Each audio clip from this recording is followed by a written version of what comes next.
Hello and welcome to Rolling with Reviews. I'm Will, and with me as always is the person who likes her sovereigns like she likes her eggs, scrambled with power. I'm Sarah. And today we're doing a review of Atlas Lost: Rise of the New Sovereigns.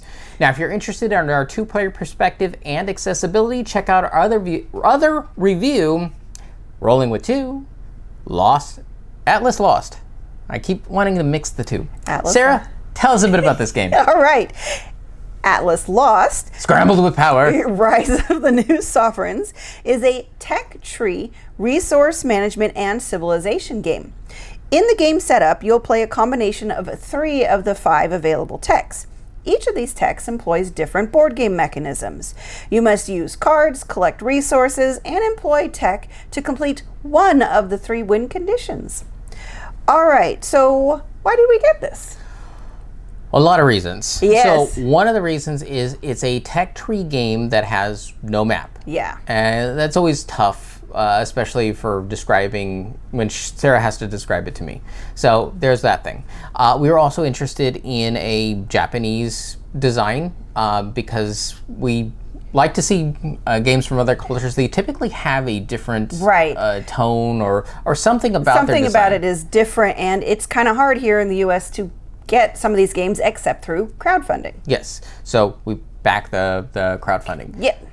Was there anything else? Mostly it's just that we knew that if it was going to be good, it would be hard to get after the campaign. Right. So we just figured to give it a try by backing the campaign. Yeah. So I also found it surprisingly large for most Japanese games that we come across, because most of them are very space conscious. Yes. This one was a big game. Yes. Well, as can be seen on the table. Yes.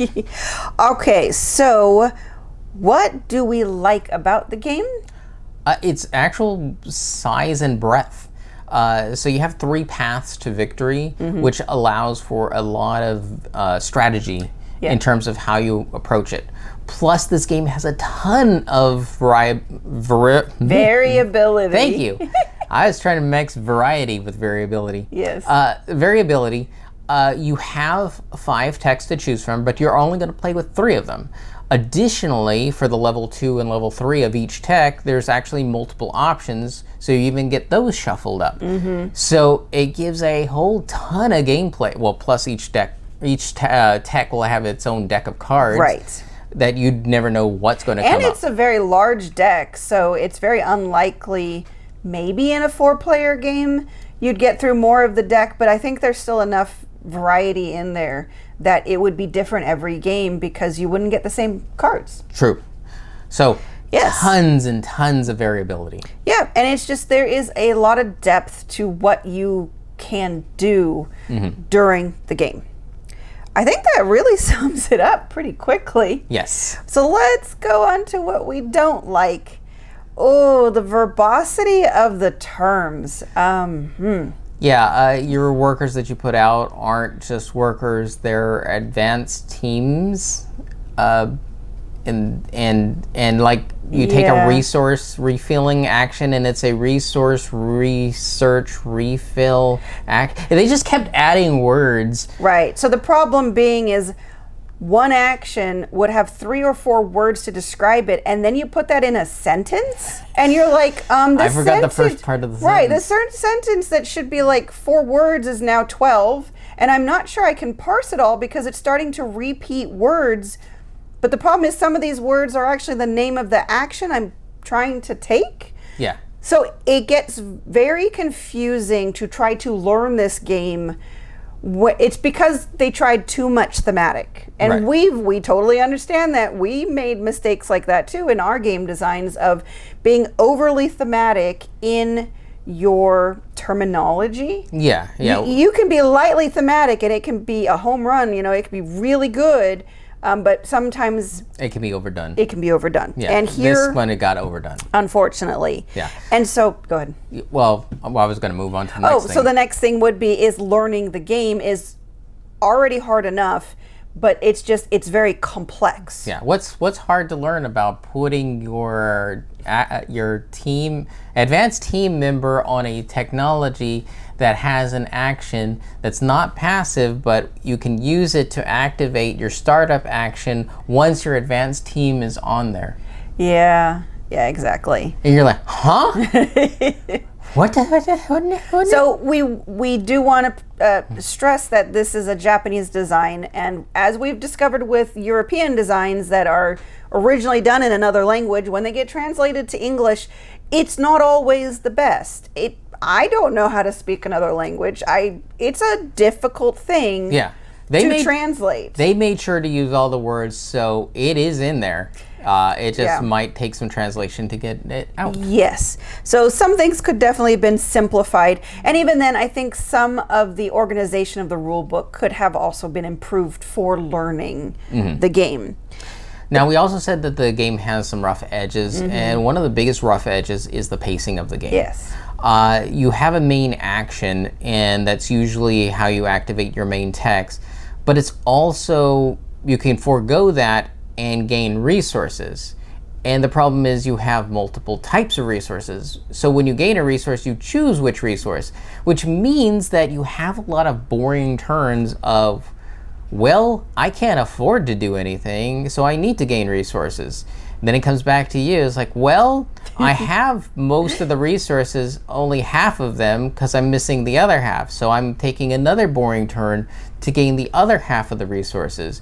And it finally gets around to the third turn around where you finally have everything, play it, and now you're out of resources. Again. So unfortunately, this game has a lot of boring dead turns because you will, like Will said, do research. Then you'll gain data. Then you'll actually choose, oh, well, now I have all these resources. Am I going to do an action on the board, or am I going to do a card play, or am I going to activate one of the cards in front of me? You're like, I have 3 very good viable choices, but I only have enough resources to do one of them. So you pick one of them, and then you're spending 2 more turns again getting resources so that you can do one of the other 2. And so it makes the game overly long. It makes you to have a lot of unfun, uninteresting turns when it could have been streamlined that you have a resource generation action, then your main action is doing a board action, a card play. That's what feels like a main action. Yeah. One of those 3 things. Gaining resources, that does not feel like, it's not a rewarding main action. Yeah, now you can use some text to help you speed up and get more out of a resource turn, but that's still a lot of work to hopefully, when you take your resource turns, ekes out maybe 2 actions instead of 1 before you have to get back to I'm back to boring turns. Yeah, so there definitely is some streamlining and some rough edges that could be used to be smoothed out. I will also say, of the 5 techs, there is one specifically that I personally would just never play with, but I know we haven't talked about them too much, but the military one. Well, let's briefly go over the go ahead. techs. So there is going to be your science tech. And the science tech is how you manipulate where you're placed on the boards, plus it gives a lot of different passive abilities. Right. Do this thing, get this bonus. Then you have your commerce. Your commerce is how you generate more research specifically. Right. It does have some actions where you can help gain some data, but its main bread and butter is making research plentiful. Culture is the other resource you need, which is called data. Notice how they're also similarly named. But culture will help you generate lots of data quickly. Then you have religion. Religion's interesting in the fact that you'll put religion tokens on other players' boards and essentially use your other players, including the NPC ones that are just kind of sitting there, as other ways to generate resources. Right. It doesn't really attack them in any way. No, it's a positive player interaction. When other players gain, you gain as well. Yes. Then you have military. Yes. Now, military requires you to build up military points before you can use it. Some even require you to have a certain amount of military before you could even use it. Right. So imagine a lot of dead turns just to build that up. Now, once you have it built up and use it, you spend some of that, and then you attack other players and steal their stuff. Yes. So my point that I was getting to, and thankfully Will ran through it, it makes the game longer, and the game is already too long with all the dead turns. With military, it's going to take you even longer to build up to military might, which makes sense, but then you're attacking other players, which pushes the game to be longer because then everybody else has just gone down a peg. And yes, you've gone up a peg, but probably not enough to make a difference because now you need all this other stuff to do other things. Yeah, the really funny thing is, while I was looking at it, is yes, it takes it away from someone else and gives it to you. However, often it gives you less of the resources than you would have got if you just generated it on your own. Yep. Yeah, so you're not even stealing more than you could have just chosen to generate on your own. Yeah. So It's definitely slow this game down, and Yeah. the game's already slow. Right. So that's a thing. And then lastly, this is just an issue with small publishers. This game with so many components really needed a box insert to keep everything organized. But Especially with the modularity. yes, especially because with you the don't play with modularity. everything. No. So you definitely need stuff left in the box. Right. So that's just an unfortunate thing with smaller publishers that are not able to do box inserts. That's everything though. So let's move on to who this is for. Hardcore gamers, Yeah. especially those people who like Lacerda games like On Mars and Vinhos, things like that are just really deep, robust games. Now, this does have a lot of sharp edges that need to be kind of filed down and refined. However, I would say it's on the lighter fare of a game, the weight of a Lacerda game. Yes, So yes. it's a heavy game that's lighter than most, and you can still feel that it's not the most refined. It's somewhere between a mid and heavyweight game, leaning towards heavy. leaning towards heavy. But yeah, like you said, the light end of heavy, which Yeah. is an odd place to put it. But yeah, I agree. I think that would be the right audience for this. All right. All right. So for our ratings? Yes. So for our ratings, we each have 1d6 worth of ratings to give. 1 is low, 6 is high. We give a number, a reason why, add it together, and see what it rolled for us. Sarah, Yes. what did Atlas Lost, got it in the right order, Rise of the New Sovereigns, roll for you? This was a tough one, but I'm giving it a 3. And it's because I really do like the tech tree aspects. I like that it doesn't have a map, which just a lot of them tend to have. And like we said, with Will's vision, maps are difficult for us. So it gave us that true tech tree, very linear tech tree, but you still had choices. And you had interesting choices. And I really like that. And I really like the variability. The problem being it is rough. It is not smooth. It is not easy to learn. And I just can't get over the fact that they didn't streamline that main action so that you gained resources and did a main action so that you don't have... It feels like 3/4 of the game is dead turns. And it's just for how long this game is, that's not satisfying. So I think this is a great... I hate to put it this way, like alpha build, like this is really good for a start, but it needs more development for it to really shine. So I hope there's enough people out there that really like it, and maybe the designer will get feedback from people and smooth it out into a second edition, because I think Or just even their next game. or even just their next game. Take the same type of concepts, learn the same type of things, improve on the next design. But it's not there for me right now. Yeah. For me, I'm a little nicer. I gave it a 4. Yeah. I see a lot of potential in this game. The designer did give a lot of thought to how they balanced every aspect of the game. Now, I do think that its major drawback is the over verbosity and the pacing. Yeah. Pacing kind of kills this game. However, playing a heavy game, I expect it to take a long time. I just don't care for one that almost is designed to force me to waste time. Yeah.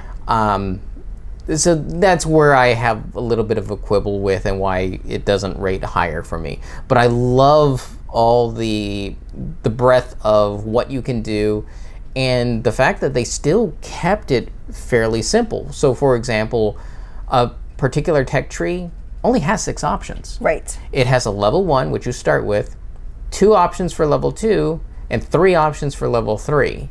And you can only access the level 3s if you have a corresponding level 2 tech that matches up to it in this type of food pyramid thing. Right.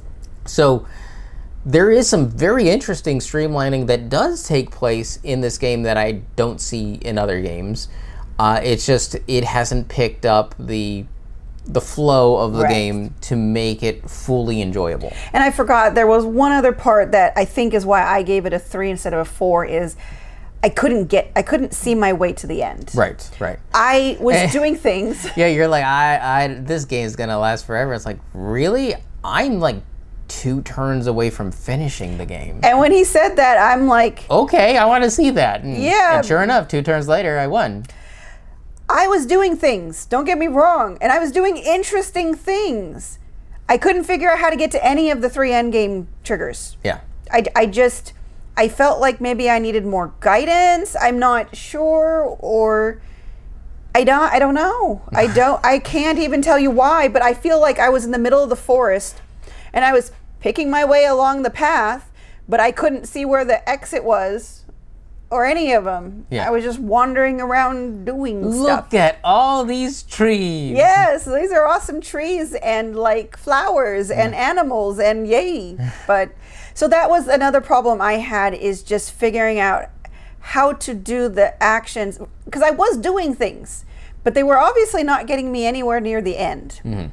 So yeah, that was the other issue I had. All right. Okay. 7 out of 12.